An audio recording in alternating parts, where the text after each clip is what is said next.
నగరానికి చెందిన ఒక ప్రముఖ మాజీ మంత్రి 16 మంది ఎమ్మెల్యేలు తీసుకుని వస్తారు, 4 మంది పనులు ఓకే అని చెప్పి టీవీలో కూడా రిలీజ్ అయ్యిందని చెప్పి ఒక పేపర్. నేనేమంటున్నానంటే ఇప్పుడు మీ టీవీ మీ పేపర్ కానప్పుడు క్వశ్చన్ అడగడమే కరెక్ట్ కాదనేది నా ఉద్దేశం. ఇప్పుడు మీరు కూడా వివిధ మీడియా సంస్థల్లో పత్రికా రంగంలో మీరున్నారు. ఏదో ఎందులో వచ్చిందే కాకుండా మీ దగ్గర ఏమైనా అథెంటిక్ ఉంటే చెప్తే దానికి ఆన్సర్ చెప్తే బాగుంటుంది. మీకే పోయిన వాళ్ళ పరిస్థితి ఏందనేదే వాళ్ళ పశ్చాత్తాపం చూస్తున్నాం. అసలు ఇప్పుడున్న పరిస్థితుల ఆ వాతావరణం ఉందో లేదో మీకే తెలవాలి, మాకంటే ఎక్కువ.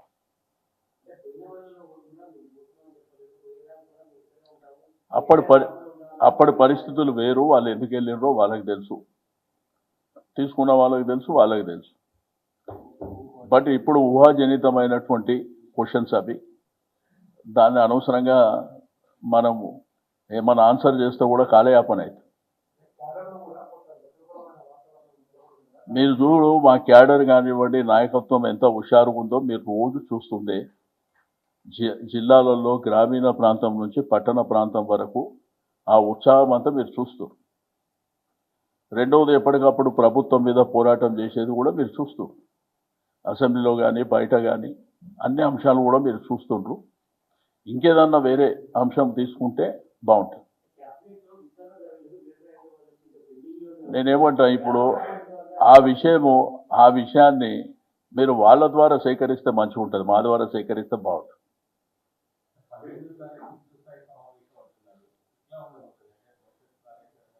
అంటే రాష్ట్ర దిశ దశ, పార్టీ శ్రేణులు, పార్టీ యంత్రాంగం మరి సుదీర్ఘమైనటువంటి టైం తర్వాత 19వ తారీఖున కేసీఆర్ గారి నాయకత్వంలో వారి అధ్యక్షతన మీటింగ్ జరుగుతుంది. కాబట్టి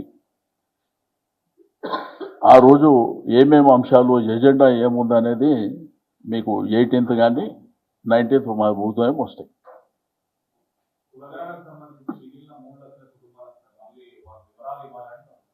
నేనేమంటారు, ఇక్కడ జరిగిందే ఫస్ట్ ఆఫ్ ఆల్ పునగణన చేసిందే తప్ప అంటున్నాను నేను.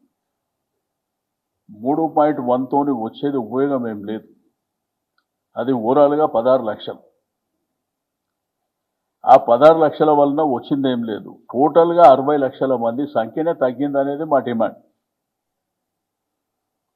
నేను ముఖ్యమంత్రి గారికి, ప్రభుత్వానికి భేషజాలకు పోకుండా ఈ 3.1 అనేది పక్కన పెట్టి మీరు ఫ్రెష్గా మొత్తం చేయండి. మీకు నిజంగా మీ బీసీల పట్ల చిత్తశుద్ధి ఉంటే, వాళ్ళకి న్యాయం చేయాలనేటువంటి సంకల్పం ఉంటే మొత్తం చేయమంటారు. ఎందుకంటే అనేకమైనటువంటి అనుమానాలు దాంట్లో ఉన్నాయి. మాకే కాదు, బీసీ సంఘాలకు కూడా ఉన్నాయి. మీకు డీటెయిల్గా కూడా చెప్పినాయి.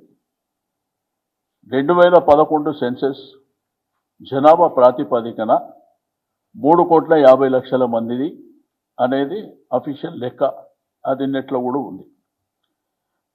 2014లో ఆ సంఖ్య 3,68,00,000కు పోయింది. అంటే 18 లక్షల మంది 11కు 14కు మధ్యన పెరిగినటువంటి వారి సంఖ్య.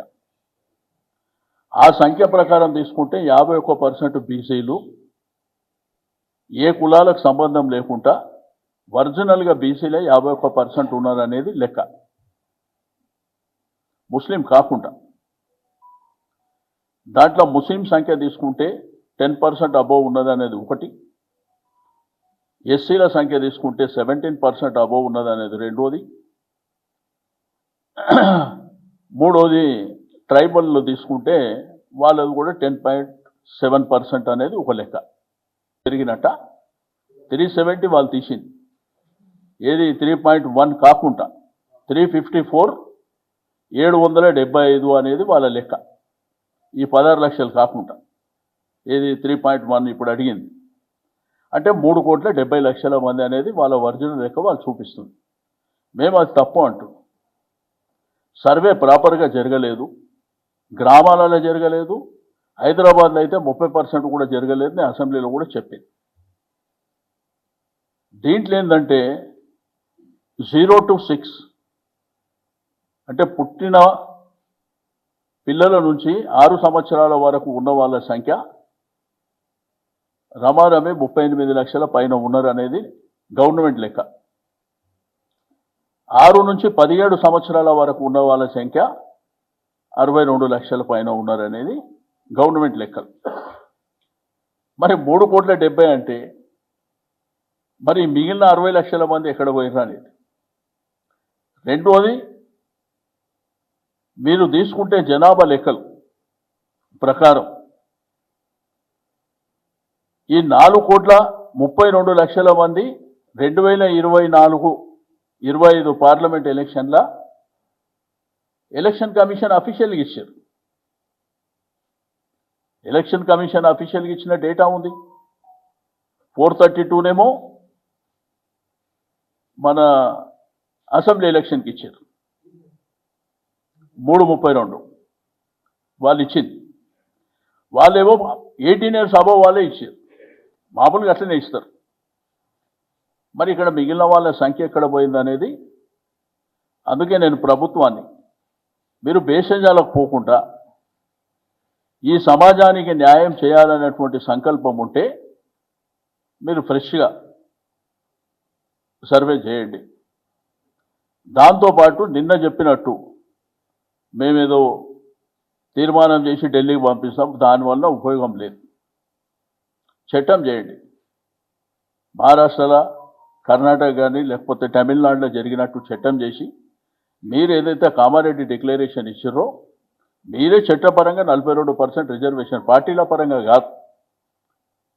రెండోది ఏంటంటే జనాభా లెక్కలు తప్పు అని తేలినప్పుడు, ఇప్పుడు 3,70,00,000 మంది అని లెక్క తప్పు తేలినప్పుడు, మీకు అఫీషియల్గా 70-80 లక్షల మందికి నష్టం జరిగినప్పుడు జనాభా ప్రాతిపాదికనే మనకు 15th ఫైనాన్స్ నుంచి డబ్బులు వస్తాయి. జనాభా తక్కువ ఉంటే వచ్చే రెవెన్యూ కూడా అక్కడి నుంచి తక్కువ వస్తుంది. ఒకటి, రీఆర్గనైజేషన్ జరిగినప్పుడు పార్లమెంట్ అసెంబ్లీ సీట్లు పెరిగినప్పుడు కూడా సంఖ్య తగ్గుతుంది. దానివల్ల తీవ్రమైనటువంటి నష్టం ఈ సమాజానికి జరిగేటువంటి అవకాశం ఉంది. రెండోది, నిన్న మొన్న మాట్లాడినప్పుడు 51% బీసీలు అంటారు. 51 కాదు, 51 2014లో మీకు 5-6% పెరిగింది. ఓవరాల్గా చూస్తే సంవత్సరానికి 1.35% పెరుగుదల ఉంటుంది పాపులేషన్. అంటే 10 సంవత్సరాలకు 13.8% పెరుగుతారు. కాబట్టి 6-7% అంటే ఒరిజినల్గానే బీసీ సమాజం 57-58% ఉంటారు అనేది మా అంచనా, మా లెక్క. ముస్లిమ్స్, అదర్ కమ్యూనిటీస్ కాకుండా. కాబట్టి మా సమాజం అంతా అవేరే ఉన్నారు. వాళ్ళకి నష్టం జరిగితే ఎట్టి పరిస్థితుల్లో ఒప్పుకునే పరిస్థితిలో లేరు. మీరు అరీబని లోకల్ బాడీ ఎలక్షన్కి అవసరం లేదు. మీరు చేయండి, సైంటిఫిక్గా చేయండి. మీ దగ్గర వ్యవస్థ ఉన్నది, అధికారం ఉన్నది, మీరు న్యాయం చేయాలనేటువంటి భావన ఉంటే డెఫినెట్గా మీరు చేయండి. 3.1% చేయడం మూలాన ఒరిగేది ఏముండదు.